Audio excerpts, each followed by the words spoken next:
Hello दोस्तों, नमस्कार। स्वागत है आपका अपने आरटीएस न्यूज चैनल में, जहां हम आपको बताने वाले हैं आज की बड़ी खबरें और मुख्य समाचार। दोस्तों, आज की बड़ी खबरें और मुख्य समाचार को फटाफट से लेकर आपके सामने जुड़ चुके हैं। चलिए आज की बड़ी खबरें और मुख्य समाचार को विस्तार से बताते हैं। इससे पहले आप वीडियो को लाइक नहीं किए हैं तो वीडियो को लाइक कर ले, चैनल को सब्सक्राइब कर ले, साथ में बेल आइकन भी प्रेस कर ले। तो चलिए बढ़ते हैं खबरों की ओर।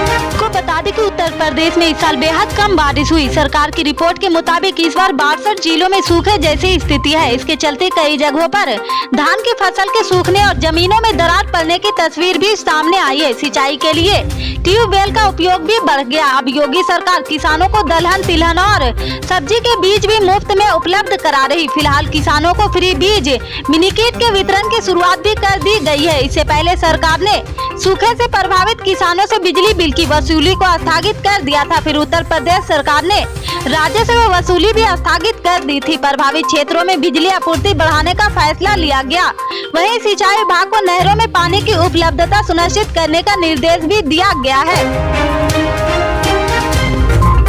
उत्तराखंड के अंकिता हत्याकांड को लेकर आक्रोश फैला हुआ है। लोगों के विरोध के साथ साथ विपक्ष नेताओं ने भी सरकार को घेरा है।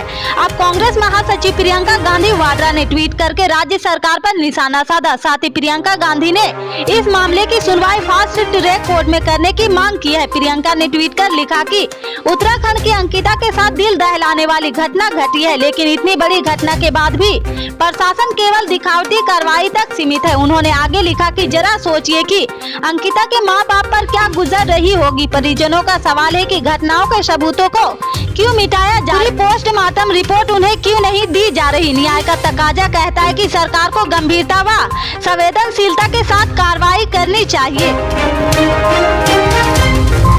कोविड-19 संक्रमण से उबरने के बाद बड़ी संख्या में लोगों को इसके साइड इफेक्ट का सामना करना पड़ रहा। कोविड की वजह से आने कई गंभीर बीमारियों का खतरा भी बढ़ गया।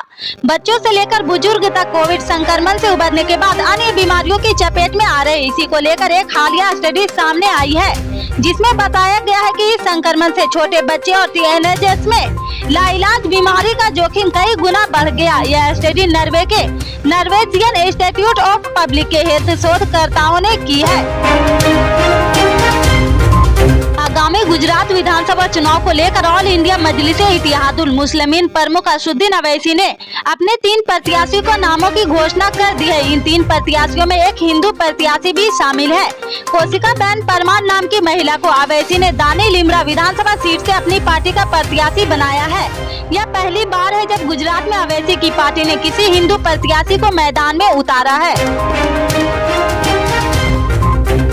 पश्चिम बंगाल के मुख्यमंत्री ममता बनर्जी ने एक बार फिर बीजेपी पर हमला बोला। उन्होंने कहा कि जब भी वे बंगाल को बदनाम करते हैं तो मुझे गुस्सा आता है। राज्य को बदनाम करने के लिए बाहर से कुछ लोग सोशल मीडिया का इस्तेमाल कर रहे। काश वे पश्चिम बंगाल के विकास पर चर्चा कर पाते। उन्होंने चाय पे चर्चा पर भी तंज कसा है। ममता ने आगे कहा कि हालांकि कुछ ऐसे भी होंगे जो अच्छे हैं, लेकिन सभी नहीं है। उन्होंने कहा कि जो लोग ऐसी गतिविधियों को करते हैं वे अपना काम जारी रख सकते हैं, और यदि आपका विवेक आपको अनुमति देता है तो शांति से रहे। ममता ने आगे कहा कि जो लोग दिल्ली में बैठे उन्हें पता होना चाहिए ये दिल्ली का लड्डू है। उन्होंने कहा कि मैंने देखा है, अगर मैं कोई बयान देती हूँ तो उस पर बहस शुरू हो जाती है, लेकिन चाय पे चर्चा पर कोई बहस नहीं होती।